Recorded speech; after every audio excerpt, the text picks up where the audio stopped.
ससुराल का बजट। क्या महक है भाभी?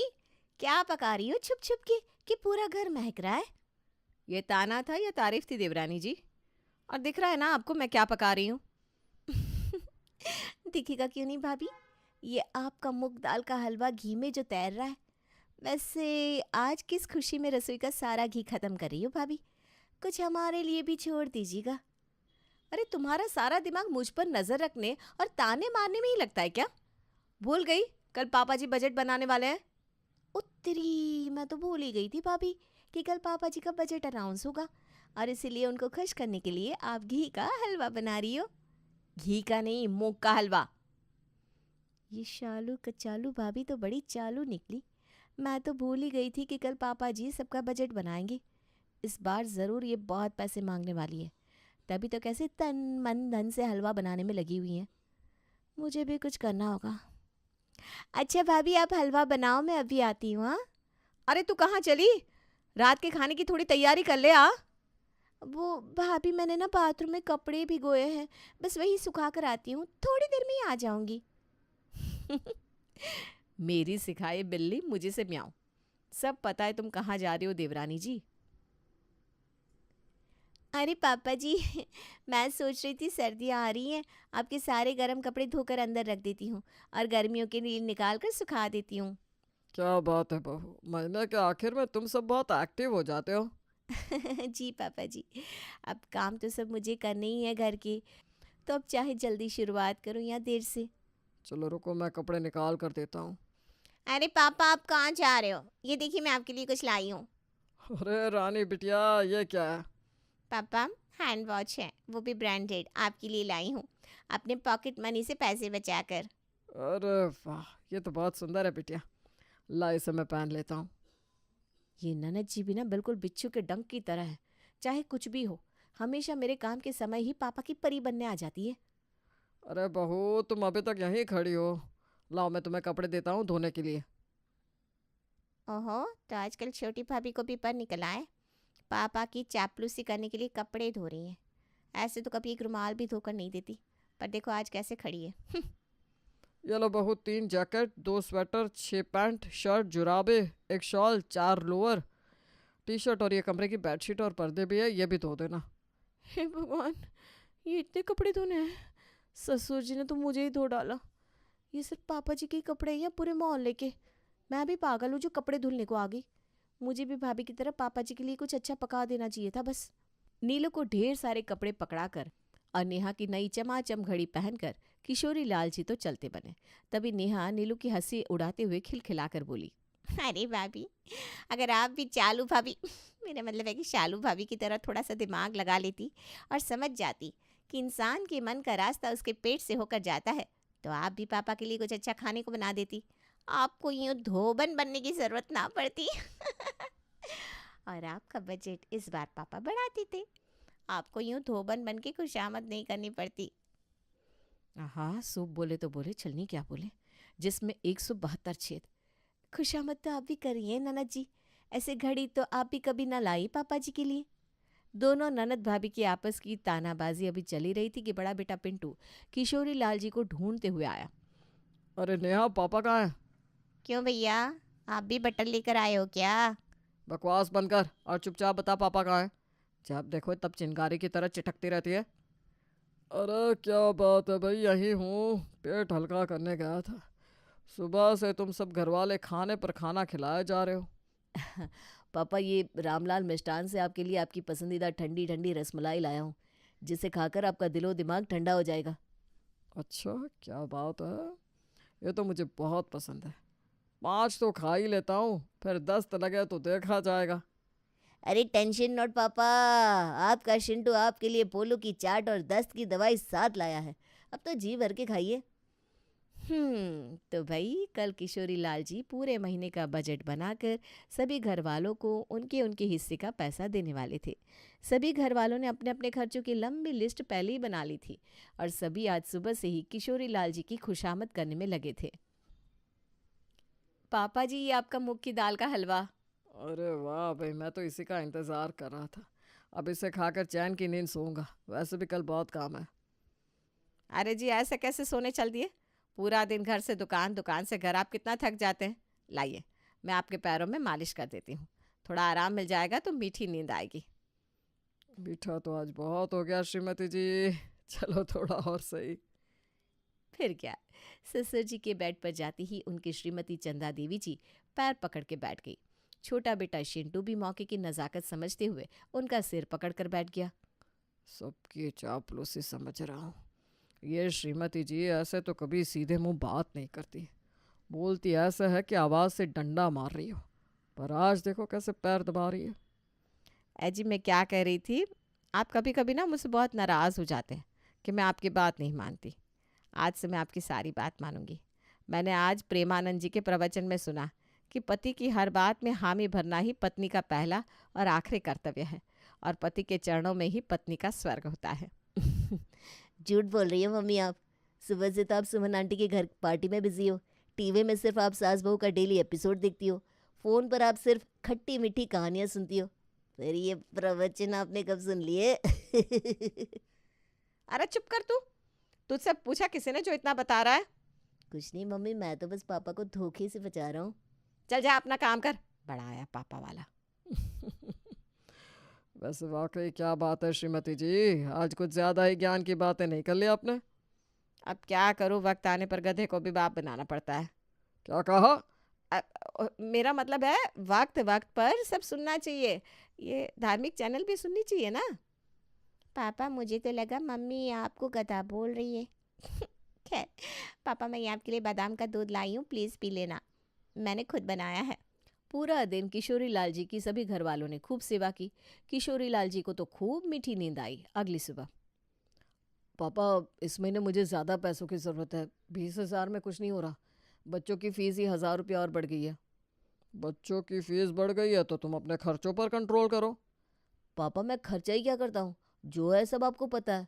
बहुत परेशान हूँ, सोच रहा हूँ दिन रात तो आपके साथ दुकान पर लगा रहता हूँ। अब लगता है कि दुकान छोड़कर मुझे नौकरी कर लेनी चाहिए। जो सोच रहे हो वो सब कर लो बेटा, पर मुझसे इस महीने कोई ज़्यादा उम्मीद मत रखो। वैसे भी पिछले महीने कई त्योहार पड़ गए, ऊपर से तुम सब कुंभ स्नान करने गए थे, तो भाई पैसे तो उतने ही है ना। ये लो 15,000 रुपये, यही तुम्हारे इस महीने का खर्चा है। पर पापा बच्चों की फीस भी तो है। छोटे साहबजादे, ये 10,000 रुपये आपके। क्या? बस 10,000? इतने में क्या होता है पापा? क्यों, तुझे ऐसा कौन सा काम आ गया जो 10,000 तुझे कम लग रहा है? पापा आप देख रहे हो, घर में सिर्फ 3 छोटे छोटे कमरे में, एक तो आप और मम्मी नेहा सो जाते हो, एक में भैया भाभी। अब कभी मेहमान आ जाए तो मेरे कमरे में, और मुझे हॉल में सोना पड़ता है। तो तू कौन सा 20,000 में विला बनवा लेगा? अरे पापा आज नहीं तो कल बनवा लूंगा ना, पर जब कोई बचत ही नहीं होगी तो क्या बनवाऊंगा? और फिर भैया को 15,000 और मुझे 10 क्यों?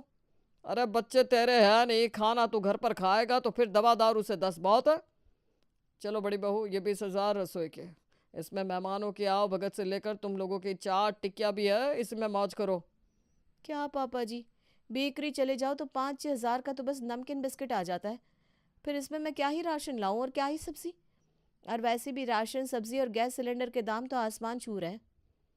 बहू तुम दोनों की ज़ुबान बहुत लंबी और चटोरी हो गई है, जो आसमान छू रही है। ज़रा अपनी इस चटोरी ज़ुबान पर कंट्रोल कर लो, ये पैसे कम नहीं है। अरे श्रीमती जी, ये ज्ञान अपने लिए रखिए, अब अपने खर्चे बताइए। बहुएं खाएंगे नहीं तो क्या भूखी मरेंगे? ये लो बड़ी बहू 25,000 राशन के, और ये 5,000 तुम्हारे लाली लिपस्टिक के, और ये 5 बच्चों के नाश्ते नूडल्स समोसे के। वैसे इसकी जगह गुड़ घी खिलाया करो, वो ज़्यादा अच्छा रहेगा। पापा जी लाली लिपस्टिक का तो मेरा कोई खर्चा ही नहीं है, बस वो आजकल थोड़ी तबीयत ठीक नहीं रहती ना, तो हॉस्पिटल के खर्चे बढ़ गए हैं। बहू घी में तैरता हुआ खाना कम बना तो खाकर बीमार कम होगी। मेरे कमरे से कटोरा उठा लेना, अब भी वो हलवा घी में तैर रहा होगा। अरे पापा जी इस महीने मेरे मायके में शादी भी है, तो खुद को और बच्चों को कपड़े भी तो लेने होंगे। अच्छा ऐसी बात है, तो ये लो 5,000 और, अब सब इसी में निपटा लेना, इस समय बहुत कड़की चल रही है। ये शालू भाभी तो बहुत ही चालाक है, कैसे बहाने पर बहाने मारकर पापा जी से ज़्यादा पैसे ले लिए। पर मैं कैसे मांगूंगी? ना ही तो मेरे बच्चे हैं, ना ही मायके में शादी, मुझे भी बीमार होना पड़ेगा लगता है। छोटी बहू ये लो 10,000 तुम्हारे। पापा जी इतने पैसे में क्या ही होगा, ये तो बहुत कम है। कम पैसे हैं? बहू खाना पहनना घर का है, दवा दारू के लिए तो 10,000 भी बहुत है। अरे इसमें तो तुम्हारी सहेलियों के साथ घूमने का भी खर्चा निकल जाएगा। ये माँ जी भी ना, बस इनका ही बोलना बाकी रह गया था। खुद तो रोज़ नई नई साड़ियाँ गहने कपड़े लेंगी, किटी पार्टी में जाएंगी। मेरी 2 सहेली के साथ इनका 1 कप चाय पीना भी चुकता है। अब इन्हें कैसे समझाऊं, मेरे भी कुछ खर्चे हैं, कुछ पर्सनल ज़रूरतें हैं। ले बेटा, ये 10,000 रुपये तुम्हारे। पापा बस इतने ही? इतने ही मतलब 10,000 है बेटा। पापा बुक्स, कभी प्रैक्टिकल, कॉलेज आना जाना, कुछ पर्सनल चीज़ें, कितना कुछ हो जाता है, इतने कम में कैसे होगा? ज़रा अपने दोस्तों की बर्थडे पार्टी में कम जाइए ननद जी, सब हो जाएगा। भाभी आप कहना क्या चाहती है? मैं पापा से पैसे लेकर गिफ्ट्स बांटती फिरती हूँ। क्या पता, अब तुम ऐसा कह रही हो तो हो भी सकता है। भाभी आपको मेरे और मेरे पापा के बीच में बोलने का कोई हक नहीं है। अरे अरे ननद जी, आप तो नाराज़ हो गई। मैं तो बस ये कह रही थी, थोड़ा सा फालतू खर्च कम कर दीजिए, खाना घर का खा लीजिए, तो इतने पैसे में आपका खर्च अच्छे से चल जाएगा। ठीक कह रही है तुम्हारी भाभी बेटा, जहाँ ज़रूरत हो बस वहीं खर्च करो। बहुत से लोगों की तो 10,000 रुपये महीने की सैलरी होती है। सोचो इतने में उनका पूरा परिवार पलता है। अपनी दुकान के श्यामू काका को ही ले लो। अजी मेरा कुछ है कि मुझे घर से बाहर का समझा जाता है? अरे भगवान, मुझे मेरी शामत बुलानी है क्या?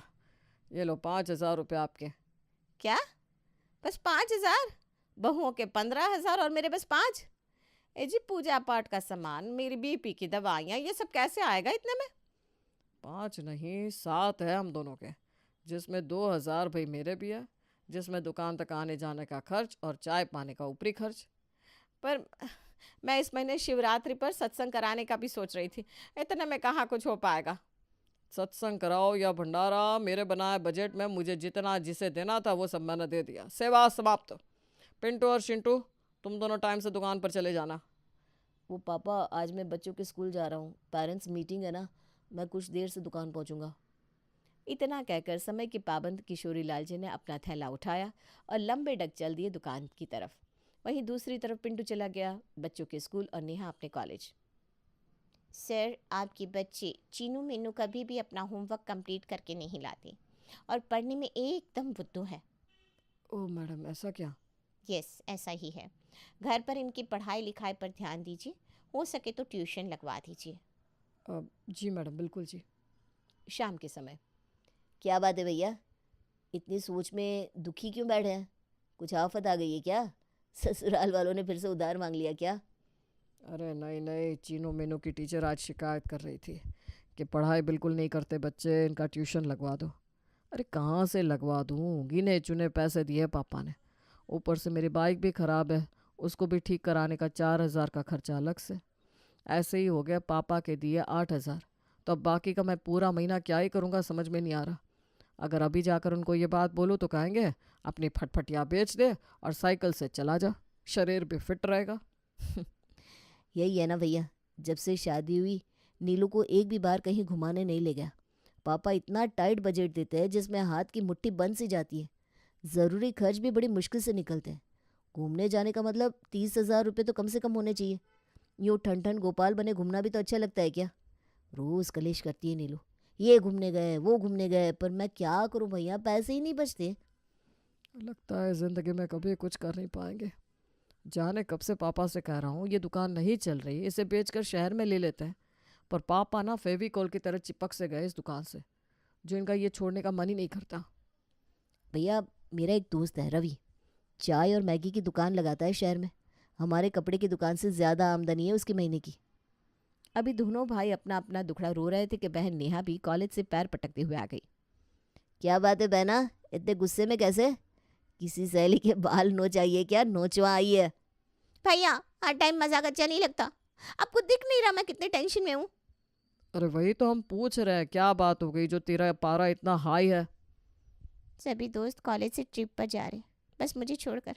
अब मैं कैसे जाऊँ जब पापा ने पैसे ही गिन गिन कर दिए हैं।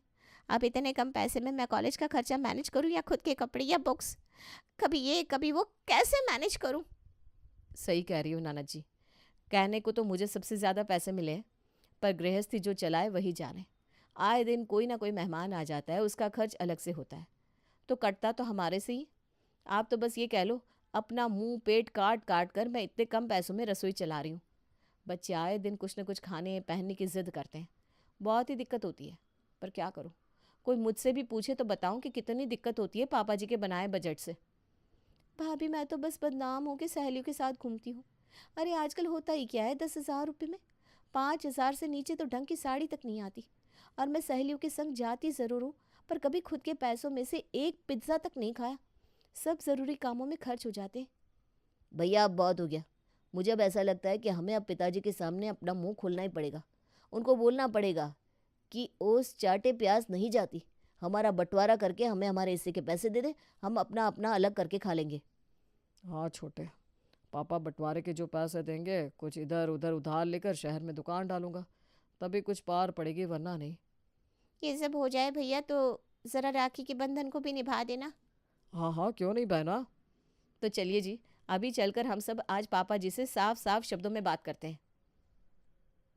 हाँ भाभी, करनी तो पड़ेगी, क्योंकि अब पानी सर से ऊपर चला गया है। अब हम अगर आज नहीं बोल पाए तो कभी नहीं बोल पाएंगे। अरे भाई क्या हुआ, ऐसी कौन सी गंभीर बात चल रही है जो पूरा परिवार एक साथ पंचायत लगाकर बैठा है। किशोरी लाल जी का इतना बोलना था कि पूरा परिवार का गुस्सा उन पर बरस पड़ा। किसी की नज़र उनके हाथ पर नहीं गई। चश्मा तो आपका टूटा पड़ा है जी, ये क्या कागज़ लिए घूम रहे हो अंधेरे में? अरे ये क्या भाग्यवान, तुम सब तो बिना सांस लिए बोले जा रहे हो। सुनना किसी को था नहीं। ये ज़मीन के कागज़ है। पिंटू और शिंटू बेटा, वो तुम दोनों बहुत दिनों से शहर में दुकान लेने की कह रहे थे, तो तुम दोनों के नाम शहर में 4 दुकानों की जगह ले ली है। ये सुनते ही पूरा परिवार हक्का बक्का रह गया। सबकी आंखें शर्म से झुक गई। पर यहीं सासू माँ ने अपना दांव खेल दिया। ये वही थी जो कुछ देर पहले किशोरी लाल जी की आलोचना में पूरे परिवार के साथ थी। मैं तो कह रही थी बच्चों, अपने पापा को गलत ना समझो, वो बजट में कंजूसी भी तुम लोगों के लिए ही करते हैं ना। आखिर घर का मुखिया ये ना करे तो परिवार के लिए कैसे कुछ अच्छा कर पाए। हाँ माँ, आप जो कह रही हो, इससे ही तो बहती गंगा में हाथ धोना कहते हैं।